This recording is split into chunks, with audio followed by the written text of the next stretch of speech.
Yes, Mr. Ross. Thank you, my Lord. Can I return briefly to the two questions that were being raised before the short adjournment? Firstly, does trafficking, as a matter of definition, continue during the period of exploitation post-receipt? And secondly, in circumstances where the causes of action are domestic employment law causes of action, can the proceedings which advance them be said to relate to trafficking, where the underlying facts show the constituent elements of trafficking to be made out? Now, on issue one, my lords, my lady, we rely upon four differing but consistent sources to say that the answer must be yes.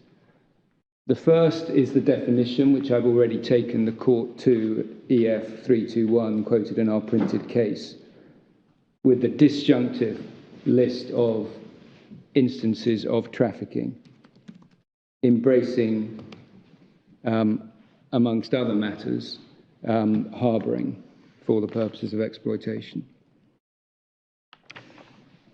Secondly, we have the European Court of Human Rights in Rantsef, which is at EF 3745, and this was one of the passages I showed the court yesterday, but we were going at quite a clip, so I'd like to go back to it, if I may. It's paragraph 281, where the European Court in Rantsef, in the context of trafficking, is saying what it considers trafficking to involve.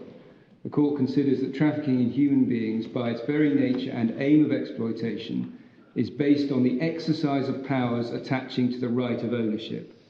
It treats human beings as commodities to be bought and sold and put to forced labour, often for little or no payment, usually in the sex industry, but also elsewhere. It implies close surveillance of the activities of victims, whose movements are often circumscribed.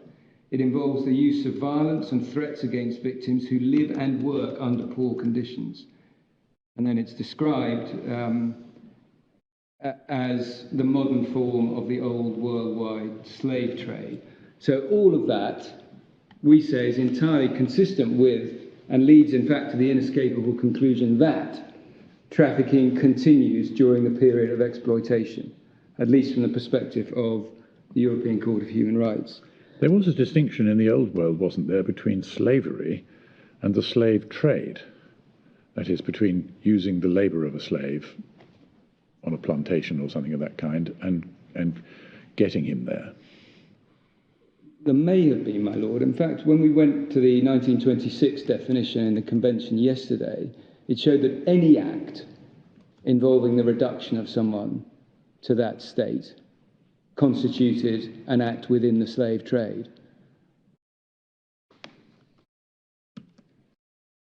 So we would say we'd be within that definition too. But so far as trafficking is concerned, that's my second source. We've got the definition itself. We've got the European Court of Human Rights telling us what is meant by it. We've got, from a domestic perspective, Mr. Justice Cranston giving us the meaning of harbouring. It's paragraph 49, I should have said, in fact, not paragraph 50. And we've sent that to the registry, but it probably won't have reached the court yet. But as I said before, it includes accommodating or holding a person at the place of exploitation or at a place prior to exploitation. So it's manifestly continuing, at least from the perspective of the High Court, through that period. We have the explanatory report to the European Anti-Trafficking Convention as the fourth source, which is EF 675, paragraphs 74 and 75.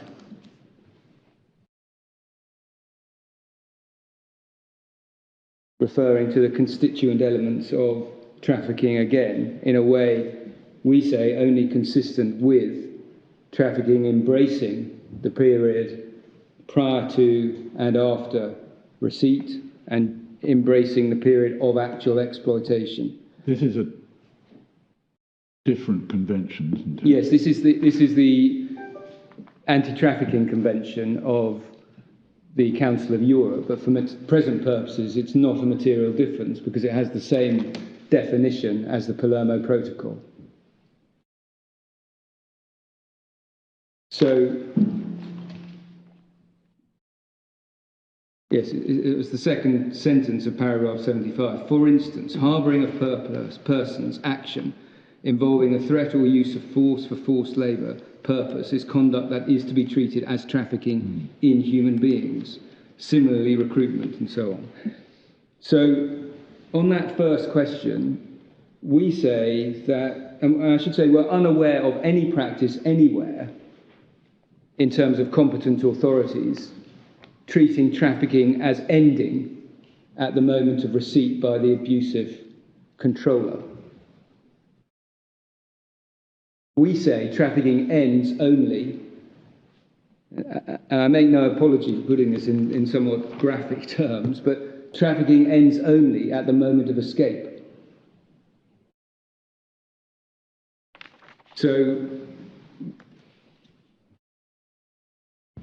definitional, Strasbourg authority, domestic authority and practice points to the answer in our favour on that first question. The second question, as to the words relating to, now that was really stage 2 of my argument yesterday, and the way I summarised our appeal and the central issues on the appeal, having considered Lord Sumption on the one hand, Lord Wilson on the other hand, was to say that this case turned on the meaning of the words commercial activity and exercised, if one brought in the Harrop definition. I didn't emphasise as seriously an issue the question of relating to, albeit that I accept analytically it has to be addressed, and I seek to do so now. And our position on it is a very simple one. If the factual allegations advanced by an individual in support of their claim are sufficient, if established, to meet the international definition of trafficking, then that claim must be held to relate to trafficking. And any narrower approach should be rejected as technical in the extreme, of no merit, and running directly against the very high public policy concerns that the court has seen in relation to the stamping out of trafficking and the provision of remedies to its victims. So that is how we say, as a matter of principle, the question should be answered. As a matter of supporting... In support of the claims, that means some causal connection, does it? It's a causal connection between the factual allegations and the claims. Yes, and there is that here, because if you go to paragraph 16 of our printed case, we've set out all of the factual allegations which we say underpin the employment law claims, and which we say also show that the international definition of trafficking has been met. So that's the right answer, we say, as a matter of principle. So you could have two people working in the same household, subject to the same exploitative conditions. One of them had been trafficked and one of them hadn't. So one of them would be able to overcome the diplomatic immunity bar and one of them wouldn't. Well, no, this is back to my corrected answer to my lady from before the short adjournment, when you were kind enough to give me the opportunity to answer the same question twice. And if one was not dealing with a trafficking situation, one was only dealing with a forced labour situation, then we would say that still would be commercial activity, because it would still be, albeit in a different way, it would still be the extraction of value from a person being treated as a commodity. So there wouldn't be any disjunct, my lady. As to authority on the meaning of relating to, 3 points, if I may. Firstly, Lord Dyson in the Court of Appeal at EF 837, paragraphs 31 to 32.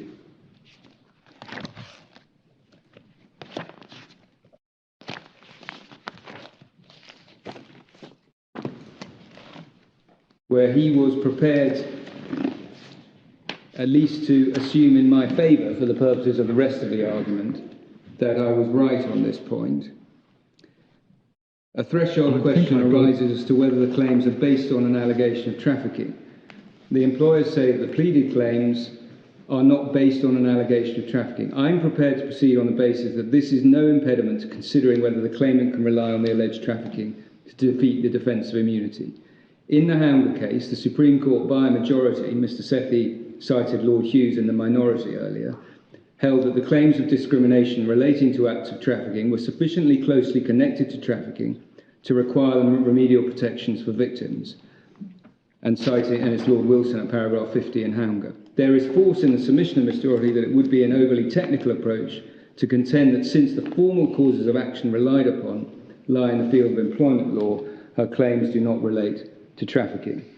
We say, with respect, that that is the right analysis. It's not merely there is force in it, but that is the right analysis. Now, that point, as I showed the court yesterday, was raised again in argument in Reyes, but not even mentioned by Lord Sumption in his judgment, let alone Lord Wilson in his. And instead, the entire premise of both judgments and the views of all 5 justices was to the effect that if we were right on commercial activity, then we would be right on the exception. So that's the case law authority. And again, as with the first question, I appreciate it's only a matter of practice and how these matters are interpreted, but it is relevant, we say, to note, as Lord Wilson did at paragraph 60 of his judgment, that the availability of claims in the employment tribunal is one of the primary means by which the United Kingdom considers itself to meet its international obligation to make available remedies to victims of trafficking. So certainly no bright line is being drawn by the United Kingdom in its discharge of its international obligations in that regard. And that must feed in, we say, to the interpretation of the words relating to in another international instrument. And that is in our printed case at paragraph 56, EF 342 and footnote 21, and Lord Wilson making the same point in paragraph 60 of his judgment. So, my Lords, that's what I wanted to say about those 2 questions. Very briefly, and on other matters, and I'll certainly only be a few minutes if that's acceptable to the Court. Something was made yesterday by Mr. Sethi of the high status of the Vienna Convention on Diplomatic Relations and the notion of core immunities. And he said that our submissions fail to confront the centrality of the Diplomatic Relations Convention to international law and its status within the international law firmament, and that we were wrong to say that the immunity from civil proceedings in Article 31 was not a core immunity. Well, that, with respect, is to misunderstand how we put our case. Nothing in our submissions understates the significance of the Vienna Convention on Diplomatic Relations. We acknowledge its central and high status in international law, but that is not the issue. The issue is what the meaning of the Diplomatic Relations Convention is. And as I said yesterday, and I repeat, this is not about creating a new exception to immunity. It is about interpreting an existing exception to immunity. And as to the issue of core immunities, we do maintain that the immunity from criminal proceedings, the personal inviolability of the diplomat, the inviolability of the residents, and the immunity from giving evidence are indeed core immunities. That is why in the Vienna Convention they are absolute and unqualified. That is why they are reflected both in treaties and in customary international law, as the ICJ's arrest warrant case shows, EF 3283. And that is why the Court of Appeal in the Freedom and Justice Party case that I referred to in opening described them as core immunities in the special missions context. Now, some time was also spent yesterday and today on the Barnett decision of the President of the Family Division and Mr. Justice Ousley at EF 1659 and the evidence of the Foreign Office, which it referred to in that case. Now, that case and that evidence provides no assistance whatever to Mr. Basfar on this appeal. The issue in Barnett, and it's back to the point I just made, but the issue in Barnett was all about whether a new exception to diplomatic immunity relating to care proceedings could be grafted on to the Convention, or, that being ultimately acknowledged as an impossible task, whether the absence of such an exception could lead to a declaration of incompatibility. And that has nothing to do with this case, for all the reasons I gave yesterday. For that reason alone, all of the Foreign Office evidence about the dangers of a domestic court creating new exceptions and so forth simply hits a different target.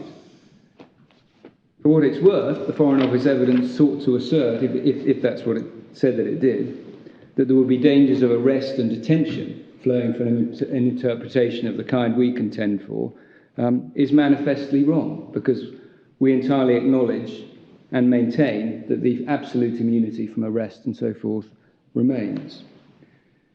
And Mr. Sethi said yesterday also that I had studiously avoided addressing the fact that some private conduct by a diplomat remained immune under the VCDR, by way of distinction from the state immunity context. I didn't certainly intend to avoid that issue, either studiously or otherwise, and I thought I had expressly addressed it when dealing with the last 6 lines of paragraph 21(6) of Lord Sumption's judgment. And I drew attention to the wide range of personal immunities in respect of private conduct which would remain for a diplomat, even if Miss Wong's interpretation were accepted as correct. Immunity in respect of road traffic accidents, see Dunn. Immunity in respect of family or children act proceedings, see Barnett. Immunity from all manner of tort claims, immunity from defamation proceedings, and so forth. And so, my lords, my lady, I'd like to end, if I may, by going back to where I began yesterday, and with a point I've emphasised several times. Mr. Basfar, on the assumed facts, is indeed alleged to have been involved in trafficking at every stage. Can I just ask, you referred yesterday several times to "at the hands of Mr. Basfar." Where does that phrase come from? Well, I wasn't going to... I think probably the words "at the hands of" may come from me, but the substance of it comes from the EAT premise and the ET premise. And I perhaps ought to go to that, as my lady's raised it. It's what is the pleading point. I thought you were quoting from some finding or allegation as to that. Only accidentally, if I was, my lady. I'm not... but I'd like to go to the ET, if I could. Well, the EAT first on this point, which we say shows that this is the pleading point, which again I can go to in detail if needed, but the pleading point is really a non-point. If we go to EF, page 435, this is Mr. Justice Sewell. The application proceeded on the agreed basis that the claimant's case should be considered at its highest, i.e. on assumed facts as pleaded in her ET1 claim. And then Mr. Justice Sewell's summary of that, in essence, this is that in circumstances of modern slavery, the claimant was trafficked by the respondent, use my words, at the hands of the respondent, to the UK, and so that meets directly Mr. Sethi's point that there's no basis for concluding any involvement in transport across state borders. That's the premise Mr. Justice Sewell is proceeding upon. Trafficked by the respondent to the UK in order to work as a domestic servant in his diplomatic residence. And then a further reference, Mr. Justice Sewell, paragraph 5, putting the point absolutely beyond doubt, and again meeting, I hope, my lady's question about at the hands of, on the assumed but disputed facts, her employment and treatment bore no relation to the apparent terms and conditions and amounted to circumstances of modern slavery. She was a victim of international trafficking. Now, what on earth does that mean if it's not a reference to the Palermo Protocol and to the Anti-Trafficking Convention? And then on the at the hands of point, exploited by the respondent and his family. Yes, thank you. So, my lady, back to that point, then we say on the assumed facts, Mr. Basfar is indeed alleged to have been involved in trafficking at every material stage. recruitment, transportation, harbouring, receipt and harbouring, to invert the order, but to make my point from before, for the purposes of exploitation, for the purposes of financial gain. And that takes us then back to the issue that was before the court in Reyes when the appeal was filed, but which had become academic by the time the appeal came to be heard because of Mr. Al-Malki's departure from the jurisdiction. As the court knows, the case was ultimately resolved on the basis of lack of residual immunity, he having left. But the position that this court is in is the one that Lord Wilson contemplated at the end of his paragraph 68. It is difficult for this court to forsake what it perceives to be a legally respectable solution and instead to favour a conclusion that its system cannot provide redress for an apparently serious case of domestic servitude here in our capital city. Now, of course, Lord Wilson was saying it would be infinitely preferable if everyone could get together and reach an agreement so the matter didn't need to come to court. But he wasn't for a moment suggesting that had that been the issue that had to be decided, he would have simply thrown his hands up and ducked it. And we say that difficulty remains in acute form now for this court to decide. And for all of the reasons I sought to explain yesterday and again this morning and this afternoon, we say that Lord Wilson's approach, contemplated approach, should now be endorsed as correct. My Lord, that's all I wanted to say by way of reply, unless there's anything. Yeah, well, thank you both, and indeed the significant legal teamwork behind you for some very well presented and helpful submissions. We will, needless to say, take some time to consider our judgment in this difficult case, and we'll let you know when it's ready. Thank you very much indeed.